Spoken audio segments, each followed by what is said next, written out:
¿Cómo sobreviví al estudio? Na, na, na, na, na, na, na, na, na, na, na, na, na. I will survive. Bueno, I will survive. ¿Cómo sobrevivir al estudio? Bien, en pleno periodo en donde estamos ya con la velocidad de crucero cogida, pero ya empezamos a ver en el horizonte un poquito de vacaciones y dice, bueno, ay, que llegue ya la semana. Ay, que no nos confinen para la semana esa, por favor, que pueda salir, que tenga un poquito de suerte. Bueno, al confinamiento ya estáis acostumbrados, lo estáis haciendo entre lunes y sábado, pero sí, os deseo profundamente que esa semana por lo menos podáis disfrutar del aire libre, podáis moveros con mascarilla, eso sí, con la prudencia necesaria, pero por lo menos que veáis que existe la felicidad en la vida. Bueno, es un periodo duro, pero es un periodo corto al final en la trayectoria de los 120 años de media que vais a vivir seguramente cuando llegue esa época, porque todas las enfermedades las vais a controlar vosotros, vais a saber sobre ellas y vais a curarlo todo. Pues en el contexto de esos 120 años estos meses son nada. ¿Cómo sobrevivir al estudio? ¿Qué consejo os traigo? Que no me ponga yo repetido, que ya todas las semanas con vosotros, hablando mucho, se pone uno un poquito repetido y ya digo, ¡ay, qué pesado, tío, este! Bien, hoy os voy a decir algo que tiene que ayudaros en esta vuelta, en esta segunda vuelta para unos, primera vuelta para otros, según en la fase que estéis, pero vaya, todos en pleno rumbo ya cogido directo hacia vuestra Plaza del Mir. ¿Cómo funciona un poco cómo se consigue que esto que estamos trabajando cada semana, luego poco a poco consigamos dominarlo todo? Porque uno tiene la sensación de que hace un compartimento estanco de la asignatura tal, se la sabe, la domina, se le va perdiendo luego y viene con otra asignatura y así sucesivamente. Y uno tiene esa sensación de caída por río con aguas bravas, en donde el río va fluyendo para abajo, como Pocahontas merena al viento, río abajo, lo veré, y no puedo pararme, no puedo mirar atrás, y Dios mío, y sigue el río para abajo, y me enlomo contra la piedra. Entonces, una cosa que tenéis que tener presente es súper importante, y es que las asignaturas empiezan a echar raíces, empiezan a emitir dendritas científicas, dendritas de conocimiento entre ellas, y eso hace que cuando vayáis a ver una asignatura concreta, suponemos, por ejemplo, que dentro de un mes tenéis la asignatura de reuma, ¿no? Bueno, pues cuando veáis la asignatura de reuma, esa asignatura de reuma no va a tener el mismo significado que si la hubierais visto a primeros de julio, porque cuando veáis la asignatura de reuma dentro de un mes, mes y medio o 2 meses, cuando toque, vuestra sensación va a ser que muchas de las cosas que están comentando ahí ya las habéis visto en otros sitios, porque resulta que os hablan de la granulomatosis con poliangeitis y de esa ya os han hablado de los CEANCA y de todo lo demás os han hablado en nefro, por ejemplo, o que cuando os hablan del lupus lo habéis visto en derma, lo habéis visto en complicaciones, por ejemplo, de complicaciones neurológicas, o lo habéis visto en nefro también, por supuesto, o lo habéis visto en cardio, por ejemplo, con la miocarditis de células gigantes esta que puede estar asociada con él. Cuando os hablen de cualquier enfermedad, ahí va a tener un apoyo, un soporte previo mucho más grande, y cuando trabajéis esa enfermedad os va a servir como punto fuerte para relacionar y para recordar todo lo otro que estáis comentando. Yo siempre os pongo, por ejemplo, el caso de la hiperglucemia, ¿no? Cuando veis la diabetes mellitus, la veis y veis posibles causas metabólicas que pueden producir diabetes mellitus, pues cuando luego trabajáis digestivo o trabajáis endocrino y empezáis a ver la hemocromatosis, el glucagonoma, la acromegalia, el síndrome de Cushing, pues cuando veis todo eso se consolidan temas que sabéis sobre la hiperglucemia, o sea, causas que pueden producir hiperglucemia, y todo eso va haciendo que poco a poco las asignaturas tengan esa interrelación entre ellas.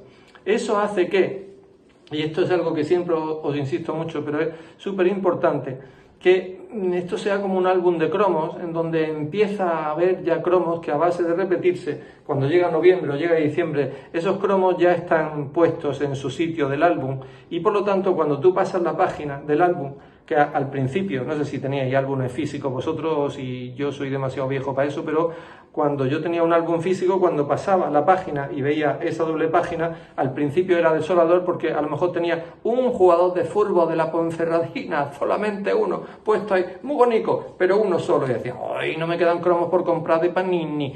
Pero luego, conforme iba avanzando tu colección, ibas viendo ya que cuando pasaba y veía la página que correspondía Móstoles Club de Fútbol, por ejemplo, pues ya veías que te faltaban solo 3 cromos. Eso es lo que nos va a ir pasando a lo largo de nuestro trabajo en este MIP, que vamos a ir viendo poco a poco cómo la página, según vayamos pasando, ¿no?, la página de las distintas asignaturas, empiezan a estar más llenas. Y ahí es donde yo concentro mi esfuerzo en que los siguientes sobres que me compro, a ver si me sale por fin, pues, no sé, Lukaku, o si me sale, por ejemplo, pues Aitor Ocio, por ejemplo. Ese está retirado ya, Julio. Pero si me sale uno que me faltara previamente, ¿vale? O sea que eso es una cosa fundamental. Vamos a ir rellenando cromos y conforme vayamos pasando las páginas, a veces sin darnos cuenta, vamos a ir viendo que la página está mucho más llena y que quedan ya pocos huecos. Y ahí es donde en las siguientes vueltas podemos trabajar, podemos incidir y en donde empezamos a memorizarnos ese álbum, a saber qué jugadores va a haber cuando yo pase la página.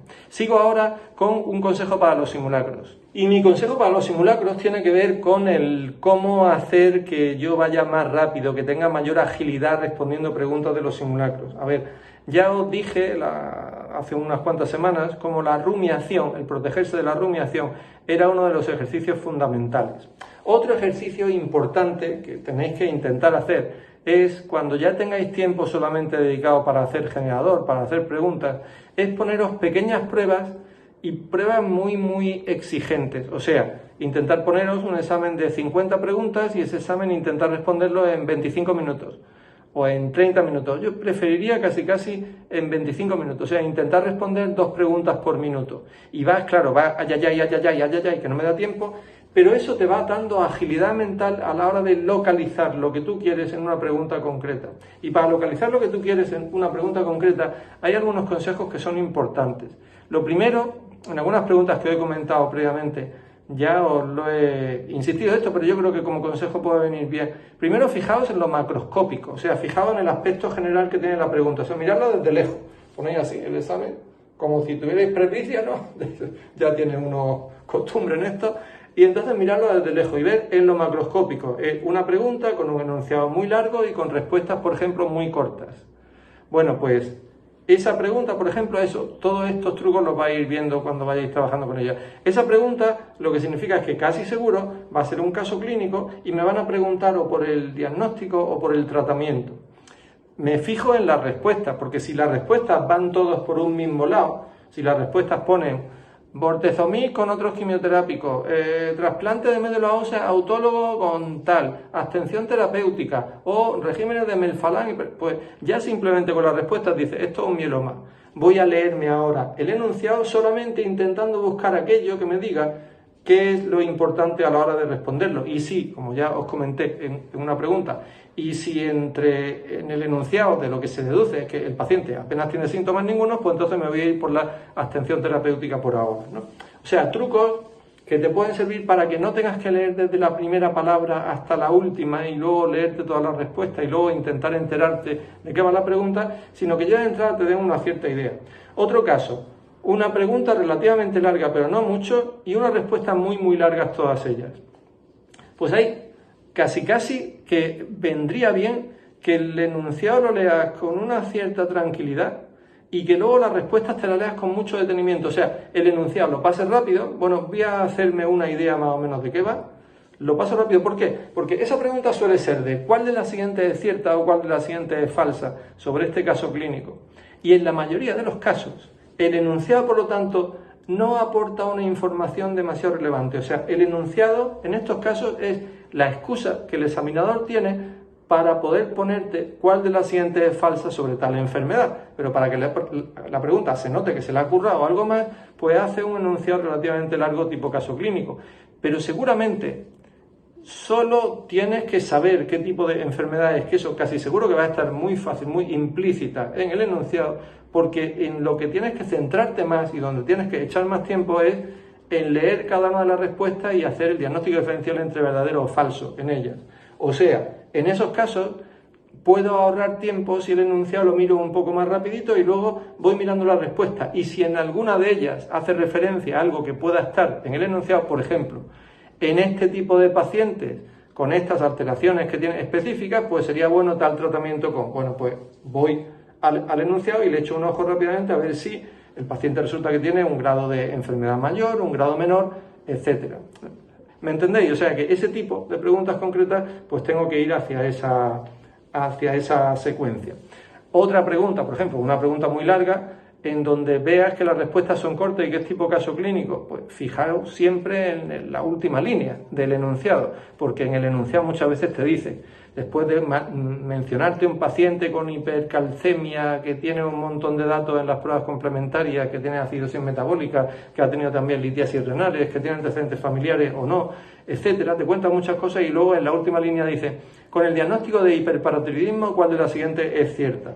Pues toda la disquisición que tú te has hecho, el trabajo mental que has hecho en el enunciado, resulta que no te sirve para nada porque en la última línea te están diciendo de qué va la respuesta. Igual, otro caso, si todas las respuestas empiezan poniendo leucemia. ¿Cuál de los siguientes diagnósticos emitiría? Leucemia no sé qué, leucemia no sé cuánto, leucemia no sé cuánto, leucemia no sé qué. Pues ahí el enunciado te lo lees a posteriori y viendo solamente qué datos, qué marcadores tiene ese cuadro prácticamente. O sea, un caso clínico largo, cuyas 4 respuestas sean leucemia, leucemia, leucemia, leucemia, tú lo único que tienes que hacer en eso es intentar ver los marcadores que hay en el enunciado clínico, porque casi seguro con eso vas a tener suficiente para diferenciar si es una amiloide crónica, si es una aguda promielocítica o si es una linfoide crónica, por ejemplo. ¿Vale? Son trucos que pueden serviros y que pueden ahorraros tiempo. Ir trabajando las preguntas e ir también identificando vosotros. Yo cuando os hable de qué se esconde detrás de los desgloses, en esos cuartos de hora, también intentaré incidir sobre ello. Bien, y por hoy cómo sobrevivir al estudio, it's over, ha terminado. Solo quiero dejaros con un mensaje final y en esto de cómo sobrevivir al estudio, a veces no termino de transmitiros un poco la seguridad que yo tengo en este método, la seguridad que tengo en cómo estamos trabajando y la confianza que tengo en vosotros. Eso, esa energía hacia afuera, esa energía positiva, esa sensación de que te puedes comer el mundo, sé que la tenéis también, pero sé que está en ciertos modos, en ciertos momentos del día está oculta. No la escondáis, sacadla fuera porque muchas veces te da como vergüenza sacarla fuera, te da como reparo sacarla fuera porque dices, ¿y si luego me pego la torta? Vamos a decirlo así. ¿Y si luego me doy el golpe? O sea, no voy a decir que soy capaz de todo porque a lo mejor luego resulta que me encuentro con una sorpresa desagradable. Pues no recomiendo actuar así. Os recomiendo actuar hacia afuera diciendo, yo sé que esto se puede sacar, yo sé que soy capaz de esto y ahora mismo me siento capaz de cualquier cosa. Y eso, repetíroslo, porque eso puede ayudaros mucho, porque es como jugar en casa, como el equipo de fútbol que juega en casa cuando había público, que juega en casa con su público, animándole. Animaos vosotros mismos. Este partido lo vamos a ganar. Pues eso, aunque quede un poco tonto, pero animaos de esa forma porque realmente yo estoy convencido de que sois capaces de hacer un grandísimo resultado. O sea que, a por todas. Hasta la próxima.